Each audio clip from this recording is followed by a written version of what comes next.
கடக ராசிக்காரங்களே, உங்களுடைய ராசிக்கு எப்பயுமே கடவுள்கள் பார்த்தீங்கன்னா உங்களை கஷ்டப்பட விட மாட்டாரு.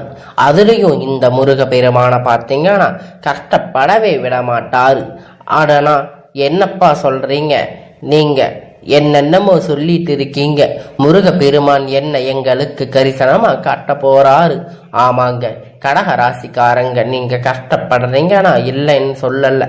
ஆனா எவ்வளவு கஷ்டம் வந்தாலும் உங்களை வீழ்த்த முடியாத அளவுக்கு ஏதாவது ஒரு வகையில நீங்க அப்படி எஞ்சி நிக்கிறீங்க பார்த்தீங்கன்னா அதுக்கு காரணமே கர்த்தாவே முருக பெருமான் தாங்க. அப்ப என்னமோ முருக பெருமானுக்கு எங்க மேல கரிசனமா பெருசா நாங்க எல்லாம் அவரை வழிபாடு செஞ்சது இல்லையே, ஆனா பிடிக்கும் இதுதாங்க கடகம் சொல்லுவீங்க. அதாவது தினம் தினம் நீங்க வந்து பார்க்கணும் அவசியம் கிடையாது. நீங்க ஒரு நாள் வந்து பார்த்தாலும் உண்மையான பக்தியோடு பார்ப்பீங்க. கடவுள் அப்படின்னா கிட்ட வேண்டுறத கூட கடகத்துக்கு வேண்டா தெரியாது. எனக்கு இது வேணும் அது வேணும் என அந்த பிரச்சனை தீரணும் இந்த பிரச்சனை தீரணும் அப்படின்னு வேண்டவும் தெரியாது. சூதுவாது தெரியாதவங்க நீங்க. உண்மை பளிச்சுன்னு பேசக்கூடியவங்க இந்த கடக ராசிக்காரங்க. எப்பயுமே அதாவது தியாகம் பண்றது கடகம் ராசிகளுக்கு ரொம்ப பிடிக்கமான ஒரு விஷயம். உத்தமர்கள் சொல்ல போனா நம்மளை மத்தி ஒருத்தங்க வந்துட்டாங்கன்னா அவங்களுக்கு தெரியும் ஒரு காலத்துல இந்த கடகத்திற்கு அவங்க மறக்க முடியாத அளவுக்கு துரோகத்தை பண்ணிடுவாங்கன்னு. ஆனா அப்படி துரோகம் பண்ற அந்த துரோகிகளுக்கு கூட உதவி கேட்டா இந்த சூரிய வம்ச படம் எத்தனை பேர் பார்த்துருக்கீங்க. அது போல சரத்குமார் கிட்ட அவங்க முன்னாள் காதலி வந்து அவங்கள ஹஸ்பண்ட் உதவி கேட்டு வந்து நிற்பாங்க. அது மாதிரி தயங்காம ஹஸ்பண்டுக்கு விரும்பணும் கட்டாயம் வேலை கொடுப்பாரு. அது மாதிரி தாங்க கடக ராசிக்காரங்க. எப்பயுமே நம்முடைய கடகம் எதுக்குமே துணிச்சவங்க தாங்க, உண்மையான உழைப்பவங்க. தன் கட்டாயம் நீங்க ஒவ்வொரு நாளும் அந்த சரத்குமார் மாதிரி பலம் வர போறீங்க. பெண்கள் இருக்கிறீங்களா, கண்டிப்பா தேவயானி மாதிரி வாழ போறீங்க. தன்னுடைய லட்சியத்தை அடைந்து மற்றவங்களை எல்லாம் அண்ணாந்து பார்க்கக்கூடிய அளவுக்கு உயர்வு அடைய வைக்க போறீங்க நீங்க. இந்த கடக ராசிக்காரங்க கொஞ்சம் மன வருத்தம் இருக்கத்தான் செய்யும். ஏன்னா இது நமக்கு எவ்வளவு கஷ்டத்தை கொடுத்திருக்காங்க, ஆனா நம்மள பேச முடியால எல்லாருமே நல்லாத நினைக்கின்றாங்க இந்த கடகம். அதனால் எவ்வளவு கஷ்டம் இல்லைன்னு மறுக்க சொல்லுங்க பார்க்கலாம். கடக ராசிக்காரங்களுக்கு ஒண்ணுன்னா இல்லை அப்படின்னு பிடிக்காதவங்க 1000 பேர் இருக்கட்டும், ஆனாலும் அந்த 1000 பேரும் நல்லா இருக்கணும்னு நினைப்பாங்க இந்த கடக ராசிக்காரங்க. புரியுதுங்களா? நான் முன்னாடி சொன்னேன், இவங்களுடைய வாழ்க்கையில என்னைக்குமே சீரழிப்புங்க, கஷ்டப்படுத்தி இருப்பாங்க, அவமானப்படுத்தி இருப்பாங்க, அசிங்கப்படுத்தி இருப்பாங்க. அப்பேற்பட்டவங்களுக்கு கூட நல்லதுன்னு நினைக்கிறவங்க தான் இந்த கடக ராசிக்காரங்களே தவிர வேறு எந்த ராசியும் அடையாளப்படுத்த முடியாது இப்படிப்பட்ட குணம் கொண்ட கடக ராசிக்காரங்க. தலைப்பு பார்த்தீங்கன்னா, ஏன் இந்த மே 31 முடிவுக்குள் உங்களுக்கு இருக்கக்கூடிய 8 பிரச்சனைன்னு பார்த்தீங்கன்னா வரப்போகுது. கடகத்திற்கு இப்ப 100% ரகசியமான பதிவு இது. உங்களுக்கு ஆப்போசிட்டா இருக்கிறவங்களுக்கு தெரியாம வச்சுக்கோங்க. அதே மாதிரி முதல்ல உங்களுக்கு இருக்கக்கூடிய பிரச்சனை தெரிஞ்சுக்கிட்டு அதுக்கு சரியாக கூடிய நேரத்துல ஒரு சில விஷயங்களை நீங்க கவனமா இருக்கணும். அது புரிஞ்சுக்கோங்க, எல்லாமே மாறப்போகுது. குறிப்பா இந்த மே மாதத்துல அப்படிங்கிற இந்த அஷ்டமி சனியிலுடைய கடைசி அப்படின்னு பார்த்தீங்கன்னா ஆட்டம் உங்களுக்கு. இந்த நேரத்துல நீங்க நம்ம கவனமா இருக்கணும். ஆனாலும் கூட பரவாயில்லப்பா, நீ ரொம்ப கஷ்டப்பட்டு அதனால இப்ப சனீஸ்வரர் பகவான் உங்களை சோதனைக்கு உள்ளாக்கினாலும் நாங்க உங்களுக்கு, அதாவது அவர் ஒருத்தரை நிறுத்தி மற்ற 8 பேரும் உங்களுக்கு சாதகமா நிக்கிறேன்னு சொல்லிட்டு அந்த 9வது நவகிரகணம் 8 பேர் உங்களுக்கு சாதகமா நின்று இந்த சனி பகவானுடைய கடைசி ஆட்டத்தை உங்களுக்கு மதிப்பு வராத மாதிரி தடுத்து நின்றிருக்காரு. அது என்ன எப்படி அப்படின்னு பார்த்தீங்கன்னா நீங்கள் எப்படி ஒத்துழைப்பு கொடுக்கணும், நீங்கள் செய்யக்கூடிய வழிபாடு என்ன, நீங்கள் தவிர்க்க வேண்டிய விஷயம் என்ன அப்படின்னு தெளிவாக பார்க்கலாம் வாங்க. அது முன்னாடி கடகராசிக்காரங்களுக்கு முருகப்பெருமானுடைய வழிபாடு செஞ்சுட்டு இந்த வீடியோ பதில பாருங்க. நம்ம முன்னாடி சொன்னதுதான்.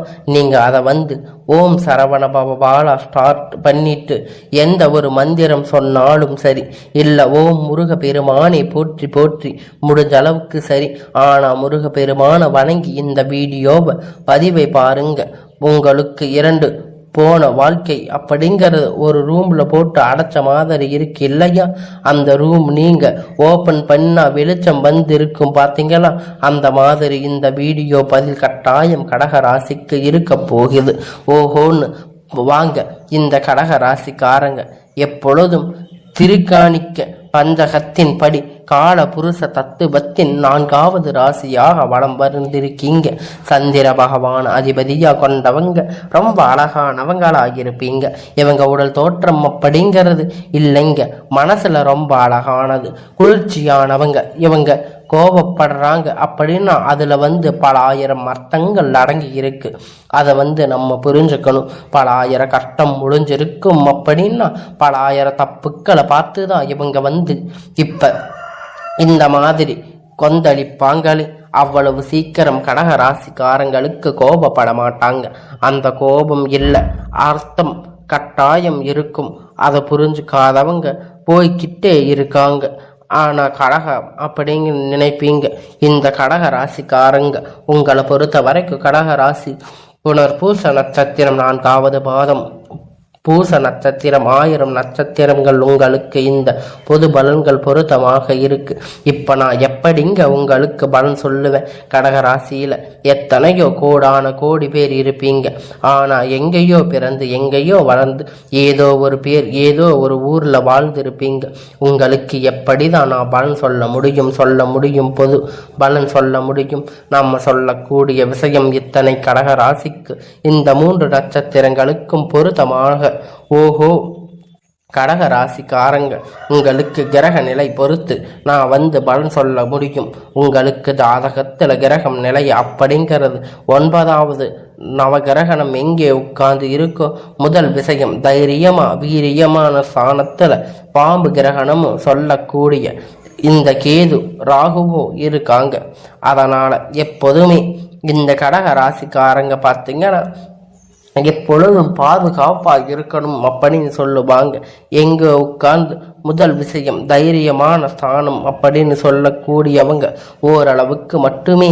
அதாவது ராகு கேது பகவான் ஒரு 10 அடி ஒரு 5 அடி பயக்கூடியவங்க தான் இந்த கேது பகவான். இருவரும் உட்கார்ந்து இருக்காங்க. இப்ப நாங்க ஒருத்தங்க எங்க கிட்ட ஜாதகத்தை எடுத்துட்டு வர்றாங்கன்னு வச்சுக்கோங்க. அந்த அப்பன் ரொம்ப கஷ்டமா இருக்காங்க. எதை பண்ணணும் தடையவும் தமக்காக எப்ப பெருசா முன்னேற்றம் இல்லையே. சொல்ல போனா பார்த்தீங்கன்னா முடிஞ்ச போனது எல்லாத்தையும் சொல்லி கொடுத்தாங்க. முதல்ல பார்க்கிறது குரு பகவான் தாங்க. எப்பயுமே என்னன்னா குரு பகவான் என்ன பண்றாரு, நல்லது செய்யக்கூடியவங்களா எங்க ஒளிஞ்சிருக்காரு, அவருடைய பார்வை எங்கே மறைந்து போகுது. அடுத்து சனீஸ்வரர் பார்க்கணுங்க. அப்பதாங்க அவங்களுக்கான ரொம்ப வலிமையானது. இவரால ஏதாவது பாதிப்புகள் இருக்கான்னு இல்லை, இவருக்கு பார்வையால எந்தெந்த இடத்துல எந்தெந்த பாதிப்பு படுவாங்க அப்படிங்கிறத நம்ம தெரிஞ்சுக்கலாம். அதை அடுத்து தம்பி ராகு பகவான் கேது பகவான் எங்கெங்க உட்கார்ந்து இருக்காரு கட்டாயம் பார்ப்போங்க. ஏன்னா இவங்களுக்கு கெட்டது பண்றதுல எக்ஸ்பர்ட் அப்படின்னு சொல்றாங்க. ஓகேங்களா, உங்களுக்கான தப்பு சொல்ல முடியாது. ஆனா இவங்க நல்லது பண்ண ஆரம்பிச்சது உங்களை மாதிரி ஒரு உச்சபட்ச வாழ்க்கை யாராலும் வாழ முடியாது. சரிங்களாங்க. ஸோ இவங்களுடைய அமைப்புங்கிறது இப்ப கேது பகவான தைரிய வீரிய ஸ்தானத்துல உட்கார்ந்துருக்காரு. அடுத்து அஷ்டம ஸ்தானத்துல பொறுத்த வரைக்கும் நவகிரகணங்களுடைய முதல்வன் சூரிய பகவானுங்க. தொழில்காரரான சனீஸ்வர பகவானுடைய கூட்டணியில உட்கார்ந்து இருக்காருங்க. இவங்களுக்கு 2 பேரும் அஷ்டமத்தில் உட்கார்ந்து இருக்காரு. அடுத்து பாக்கியஸ்தானத்தை பொறுத்த வரைக்கும் புத்தி அதிபதியும் புதன் பாக்குவன் வாழ்க்கை தரக்கூடிய சுக்கிர பகவானும் பாம்பு கிரகணமாக ராகு கேது பகவானும் பயங்கரமானவங்க. இவங்க 3 பேருமே கூட்டணி அடுத்து லாபஸ்தானத்தில் இருக்காங்க. இதை பொறுத்த வரைக்கும் எப்பயுமே சுப கிரகணம்னு சொல்லக்கூடிய குரு பகவான் அப்படிங்கிறவங்க நல்லது மட்டுமே செய்ய தெரியாங்க. அடுத்து அயன சாய யோகம் ஸ்தானம் பொறுத்த வரைக்கும் பூமிகாரன்னு சொல்லக்கூடிய செவ்வாய் பகவானுங்க. அடுத்து வக்கிரகதியின் வர சேவை. இதை பொறுத்து கடகத்திற்கு எப்படிப்பட்ட பலன் அப்படின்னு பார்த்தீங்கன்னா அது நிச்சயமா இருக்குங்க. முதல்ல இந்த 8 பிரச்சனைக்கும் முடிய போகுது. இல்லைன்னா அந்த 8 பிரச்சனை என்னப்பா எனக்கு சரின்னு படலையே. முதல்ல விஷயம் அப்படின்னு பார்த்தீங்கன்னா எதை பண்ணாலும் தடையாவது தாமதிக்காம கரெக்டாக நமக்கு சாதகமாக முடியணும் மாதிரி இருக்கும். கடைசியில் நேரத்தில் அது ஆகும். நீங்கள் எடுக்கக்கூடிய முயற்சி எல்லாமே வெற்றியாக நடக்க போகுது. கடகராசி இனி தேக்க மாட்டீங்க, ஜெயிக்க மட்டுமே பிறந்தவங்க. எந்த அளவுக்கு வெற்றி தொடக்க போகுதுன்னு தொட்டதெல்லாம் வெற்றிகரமாக உங்களுக்கு மாறப்போகுதுங்க. முதல் விஷயம். இரண்டாவது விஷயம் எல்லாம் ஆரோக்கியம். அப்பா படாத பாடுபட்டாச்சு இருக்கும். ஆனால் ஒரு சொல்ல போனால் உடல்ல உபாதைகள் வரும். ஆனால் இந்த மாதத்தை பொறுத்த வரைக்கும் ரொம்ப கஷ்டப்பட்டிருக்கும்.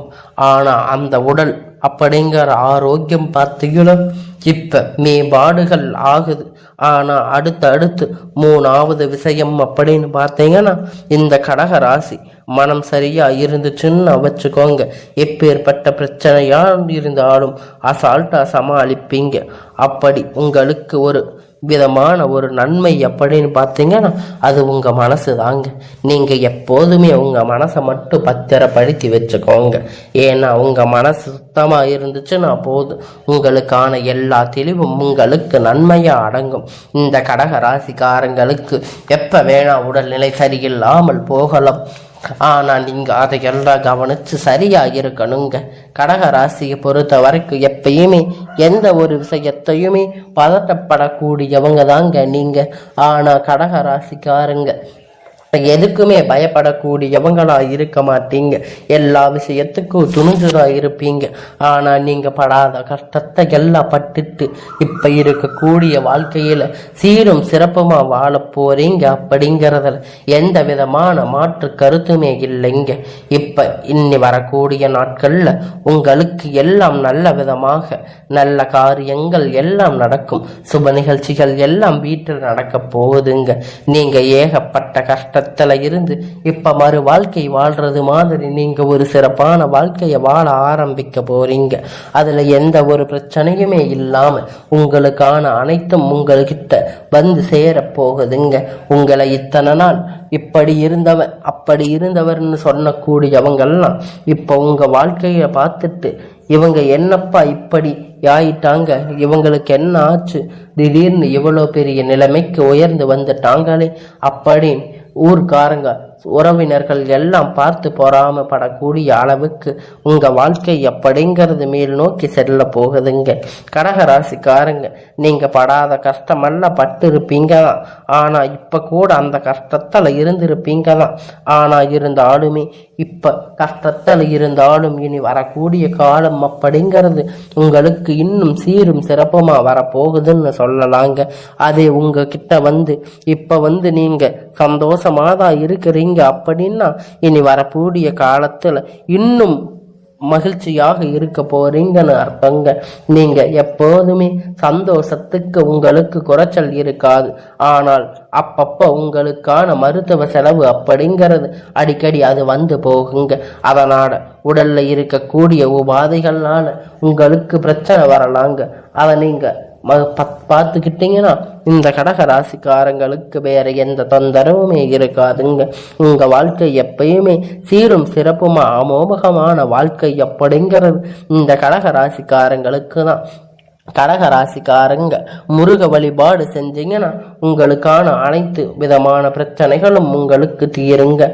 திருவண்ணாமலை ஒரு தாட்டி போயிட்டு வந்தீங்கன்னா உங்களுக்கான அனைத்து பிரச்சனைக்கும் தீர்ந்து அந்த கிரகத்தை சுத்தி வரும்போது உங்களுக்கான பிரச்சனை எல்லாம் முறிஞ்சு உங்களுக்கான நன்மை எல்லாம் உங்களை நிச்சயமாக கட்டாயமா உங்க கிட்ட தேடி ஓடி வந்துருங்க.